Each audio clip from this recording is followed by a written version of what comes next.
नमस्कार, मी राधिका रेडकर। हे पहिला व्हिडिओ ज्यांनी बघितला असेल त्यांना कळलं असेल, म्हणजे आयुष्याचा बोनस हा, की मी माझ्या कॅन्सरबद्दल सांगणार आहे। तर आज याच्यामध्ये माझा कॅन्सर कसा डिटेक्ट झाला आणि त्याच्यानंतर तो कन्फर्म होईपर्यंत कुठल्या कुठल्या चाचण्यांमधून मला जावं लागलं ते मी तुम्हाला सांगणार आहे। तर मुख्य काय की लहानपणापासून तरुण वयापासून मला ॲसिडिटीचा त्रास होता। खूप नव्हता पण होता, मधून मधून ॲसिडिटी व्हायची। तेही काही फारसं मनावर घेतलेलं नव्हतं, कारण हेरिडिटरी होती ती। माझ्या आईला ॲसिडिटी व्हायची, माझ्या भावाला ॲसिडिटी व्हायची आणि आता माझ्या भाच्यालाही होते। त्यामुळे थोडंसं औषध घेतलं की बरं वाटायचं। पण आता जसं 70च्या पुढे ही जरा जास्त वाढली ॲसिडिटी। म्हणजे काय व्हायचं, दुपारचे 4 वाजले ना की घशाकडे जळजळ सुरू व्हायची आणि मग जेवण नको, काय नको, खायला नको, असं सगळं व्हायचं। बरं, बरोबरच्यांना विचारावं ना तर त्याही म्हणजे अगं तू जेवून जातच नाही की आता एक पोळीसुद्धा पुरते। पूर्वी काय हाणायचो ना आपण तरुणपणात, आता ठीक आहे। मग असं वाटलं की आपल्या बरोबरीचे जर म्हणतायत तर हे कॉमन दिसते, पण तेव्हा बाबा हे ॲसिडिटी एकदाची बरी होऊ दे निदान, असं मला वाटायचं। इतकी मी वैतागले होते त्या ॲसिडिटीला। आणि मग मला असं कळलं की पोटाचे एक डॉक्टर आहे तिथे आणि त्यांना आपण दाखवून बघावं। तर म्हणून आम्ही लगेच मुलांनी त्यांचे त्याच दिवशी, कळलेल्याच दिवशी लगेच त्या डॉक्टरांची अपॉइंटमेंट घेतली आणि आम्ही दुसऱ्या दिवशी त्यांच्या दवाखान्यामध्ये गेलो। मी अगदी कौतुकाने बघत होते की अरे काय काय तिथे पाट्या लिहिलेल्या होत्या वगैरे, की आता इतकं शास्त्र पुढे गेलेलं आहे की प्रत्येक अवयवाचे आहे। डोळ्याचे होते आहेत माहिती होतं, कानाचे होते, आता पोटाचे पण डॉक्टर आहेत। वा, आता हे डॉक्टर काहीतरी आपल्याला औषध देतील आणि आपल्याला बरं वाटेल, या विचारामध्ये मी डॉक्टरांच्या समोर बसले। डॉक्टरांनी प्राथमिक माहिती विचारली आणि तपासायला घेण्यापूर्वी ते मला म्हणाले, तुमचं वजन कमी होतंय का? तर मी म्हटलं होय हो, वजन खूप कमी झालं आहे माझं। गेल्या 5 महिन्यात 6 किलो वजन कमी झालं आहे, नको जेवायला असं वाटते। ठीक आहे म्हणाले, तपासले आणि त्याच्यानंतर ते मुलाला म्हणाले की मला असं वाटतं की आपण सोनोग्राफी करून बघूया का? तर ठीक आहे, तुम्ही म्हणाल तसं, मुलगा म्हणाला। मग तिथेच त्यांच्या मिसेसच करत होत्या, तिथे त्यांनी लगेच माझी सोनोग्राफी केली। सोनोग्राफीचा रिपोर्ट पण लगेच मिळाला। तो बघितल्यानंतर डॉक्टर म्हणाले की मला असं वाटतं की आपण एंडोस्कोपी करूया। अरे देवा, म्हटलं हे काय वाढतच चालले की, आणि एंडोस्कोपी काय, हे मला तसं काही माहितीच नव्हतं काय करतात ते। मग त्याचा एंडोस्कोपी म्हणजे काय की आपल्या घशातून एक बारीकशी नळी घालतात, त्या नळीचं तिथे खाली सोय असते की आपल्या माझं आता पोटाचं होतं म्हणून पोटाचे फोटो वगैरे काढले जातात, त्यातून डॉक्टरना क्लिअर पिक्चर कळतं। यासाठी ती ठीक आहे, मुलगा म्हणाला ठीक आहे आम्ही उद्या येतो। दुसरा दिवस ठरला। आदल्या दिवशी लवकर जेवायचं होतं, दुसऱ्या दिवशी उपाशी पोटी जायचं होतं। त्याप्रमाणे आम्ही दवाखान्यात दाखल झालो आणि याच डॉक्टरने माझी एंडोस्कोपी केली। एंडोस्कोपी करताना घशातून काहीतरी गेल्यानंतर आपल्याला जेवढा त्रास होतो तसा तो झाला, म्हणजे फार असं काही भयानक त्रास बेस काही झाला नाही, पण ती एंडोस्कोपी झाली। आणि त्याच वेळी हे मला नंतर कळलं की डॉक्टरने बायोप्सीसाठी पण एक छोटासा तुकडा घेतला। आता ते झाल्यानंतर मला वाटलं झालं, आता डॉक्टर आपल्याला संध्याकाळी या म्हणून औषध वगैरे देतील, पण तेवढ्यावर भागलं नाही ते। त्याच्यानंतर डॉक्टर म्हणाले की मला असं वाटतं की आपण स्कॅनिंग पण करून घेतलं तर आणखी पिक्चर क्लिअर होईल। आता काय पिक्चर क्लिअर व्हायचे म्हटलं, आता बघितलं की काय? तर मुलगा म्हणाला ठीक आहे, करून घेतो आम्ही। आणि त्याचाही आवाज जरा गंभीर होता, म्हणजे त्या दोघांचं काय बोलणं झालं असेल मला तेव्हा माहिती नव्हतं।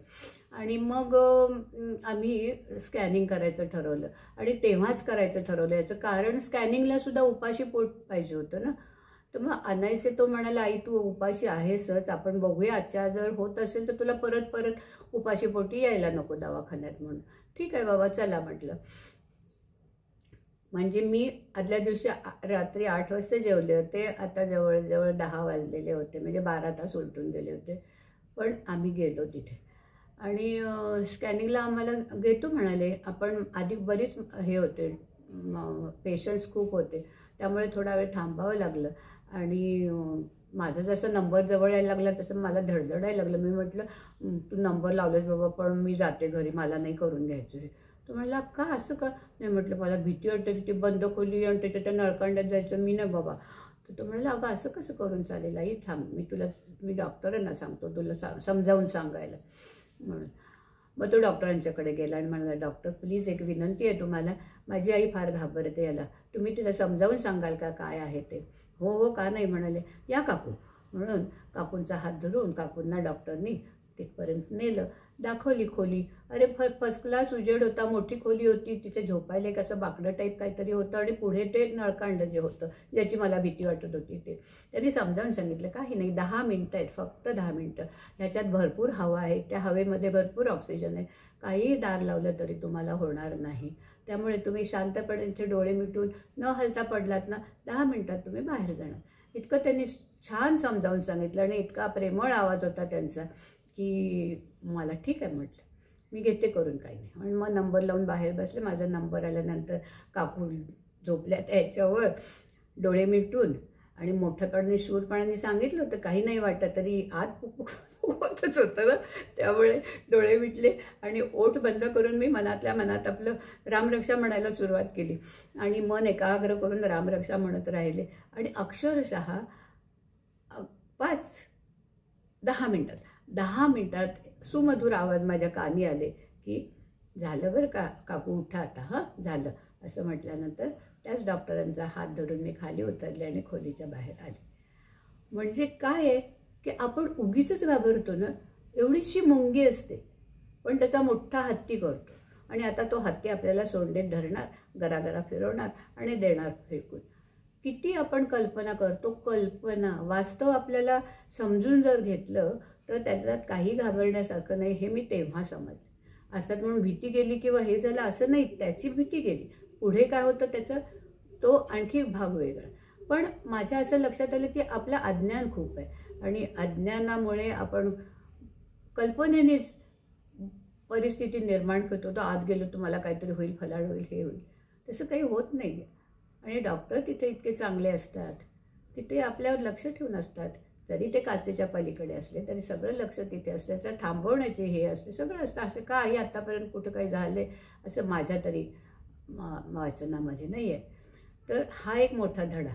आणि दुसरा महत्त्वाचा, त्याच्याहीपेक्षा महत्त्वाचा धडा असा की काहीही आपल्याला व्हायला लागलं तर आपण वयामुळे होते असं समजून जर थांबलो ना तर ती बिकट परिस्थिती होते. आता माझ्याच बाबतीत बघा ना, ॲसिडिटी हेरिडिटरी आहे. आता काय करणार, सगळ्यांचंच जेवण कमी होतं आहे, सगळ्यांचंच हे कमी होतं आहे असं म्हणत मी बसले असते ना तर काय, नशिबाने मला ते डॉक्टर कळले म्हणून. पण आपण जे काय आहे ना की ॲसिडिटी आहे, ॲसिडिटी काय त्याला काय, आपल्या अँटी हे गोळ्या घेतल्या की बरं वाटतं, कशाला एवढं हे करायचं असं म्हणून उपयोग नाही. जी ॲसिडिटी, प्रत्येक ॲसिडिटी ही कॅन्सरची पहिली पायरी असते असं नाही, पण नाही असंही नाही ना, ती असू शकते किंवा नसू शकते, डॉक्टरना ठरवायला द्यायला पाहिजे आपल्याला. आणि म्हणून डॉक्टर जे सांगतील त्याप्रमाणे करणं हे बरोबर आहे, योग्य आहे, आपल्या फायद्याचं आहे. हा मोठा धडा मी त्या दिवशी शिकले. अजून पुढे तर व्हायचंच आहे, कारण त्या बायोप्सीचा रिपोर्ट 4 दिवसांनी यायचा होता, तो आला आणि मला खात्रीपूर्वक कळलं की मला कॅन्सर झालेला आहे. सुन्नत झाले होते मी आणि ते होतंच प्रत्येक माणूस. कारण आपल्याला खात्रीचे हे माझ्यासाठी नाही आहे बरं का, हा रिपोर्ट म्हणजे फर्स्ट रिॲक्शन काय, हा रिपोर्ट माझा नाही, चुकून कोणाचा तरी आला आहे बरं का, हे मला होणं शक्यच नाही. आपल्याला असं वाटतं हे दुसऱ्याला होणार आहे असे मोठे मोठे आजार. याचं कारण भीती, आपल्या मनामध्ये जी भीती असते त्यामुळे आपण म्हणतो की नाही नाही हे मला असं होणार नाही. पण आता सायन्स इतकं पुढे गेलेलं आहे, त्याचा मी पदोपदी पुढे अनुभव घेतला कसा ते मी तुम्हाला पुढच्या व्हिडिओमधून सांगते. आणि ह्या व्हिडिओमधून तुमच्या लक्षात आलं की मी काय शिकले ते. हा व्हिडिओ जास्तीत जास्त लोकांच्या पुढे तुम्ही पाठवा, तो शेअर करा, कारण लोक भीतीने सुद्धा हे डॉक्टरकडे जाणं थोडंसं अवॉइड करतात. तर तसं होऊ नये आणि आपण दुसऱ्यालाही मदत करावी असं मला वाटतं. म्हणून मी हा व्हिडिओ केला आहे. तर लाईक करा आणि शेअर करा, सबस्क्राईबही करा की ज्यामुळे जास्तीत जास्त व्हिडिओज तुमच्यापर्यंत लगेच येतील. धन्यवाद.